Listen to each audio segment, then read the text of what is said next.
Assalamualaikum warahmatullahi wabarakatuh. Salam sejahtera untuk kita semua.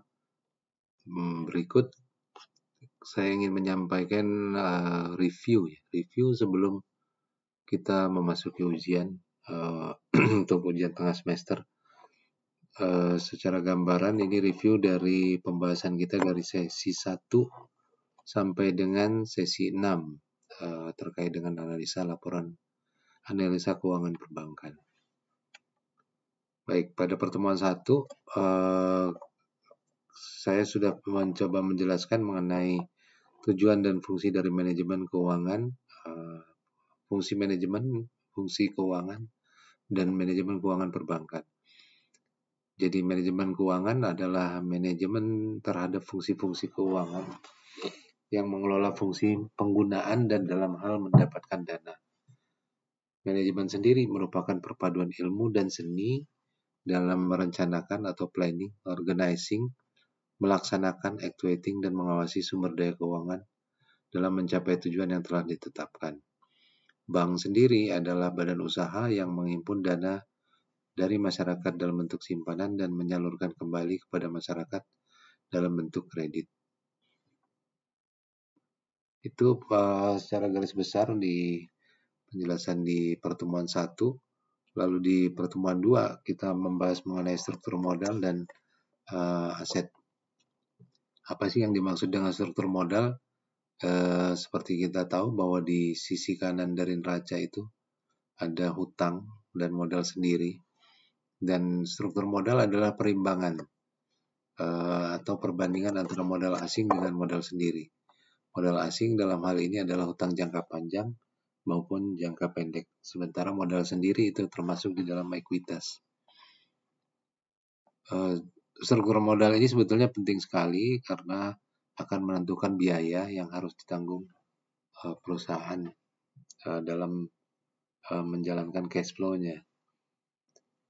Berikutnya adalah asset liability management. Jadi karena perbankan ini menerima dana dari masyarakat dan menyalurkan lagi dalam bentuk kredit, jadi dikelola dan digunakan metode yang disebut asset liability management, yaitu serangkaian tindakan dan prosedur yang dirancang untuk mengontrol posisi keuangan.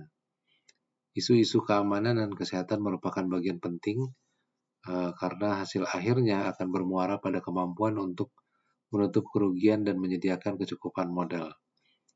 Pendapatan yang semakin baik dan kualitas dan komposisi pendapatan bersih yang semakin baik. Kemampuan bank syariah dalam hal mengelola aset dan liabilities juga akan mempengaruhi kualitas perusahaan.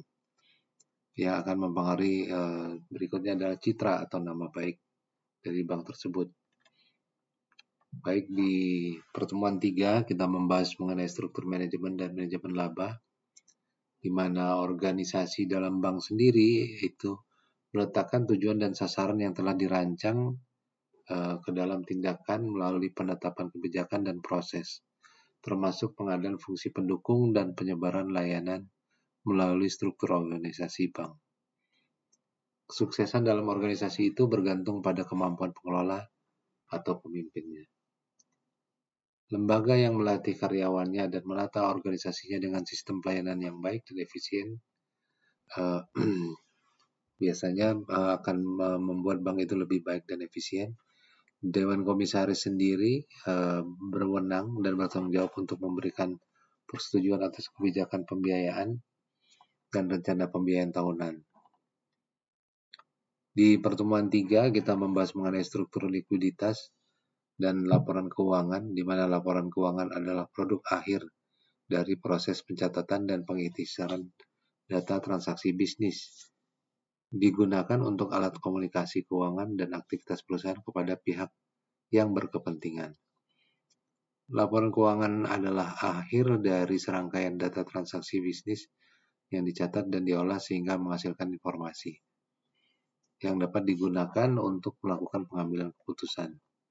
Tujuan keseluruhan laporan keuangan adalah untuk menyediakan informasi yang berguna bagi investor dan kreditor dalam mengambil keputusan untuk investasi pemberian kredit.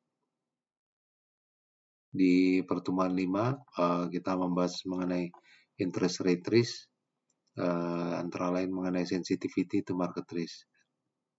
Jadi ada beberapa skenario yang digunakan. Pertama adalah skenario tingkat determinan, nilai skenario kejutan, dan nilai skenario rem, serta skenario tangga. Lalu di pertemuan 6, kita menyinggung sedikit mengenai Camels, yaitu yang merupakan metode yang digunakan untuk mengukur kesehatan bank. Jadi pada tahun 80-an, otoritas pengawas perbankan di Amerika merupakan pertama kali menggunakan sistem Camel, di mana konsep Camel ini akan memperkenalkan sistem baku yang seragam dan memberikan tingkat penilaian dalam sektor perbankan. Hal ini didasari pada pemeriksaan penilaian lembaga perbankan di bawah semua agen pengawas di Amerika Serikat. Jadi setiap lembaga perbankan akan dievaluasi melalui 6 dimensi kritis, yaitu dari sisi capital, asset quality, management, earnings, dan liquidity. Lalu ditambahkan lagi satu komponen, yaitu sensitivity market risk. Dan digunakan skala tertentu ya untuk mendapatkan skor mulai yang terbaik sampai dengan yang terburuk. Baik, saya kira itu review singkat mengenai materi dari sesi 1 sampai 6. Jadi untuk selanjutnya kita akan memasuki ujian tengah semester. Selamat mengerjakan dan terima kasih. Assalamualaikum warahmatullahi wabarakatuh.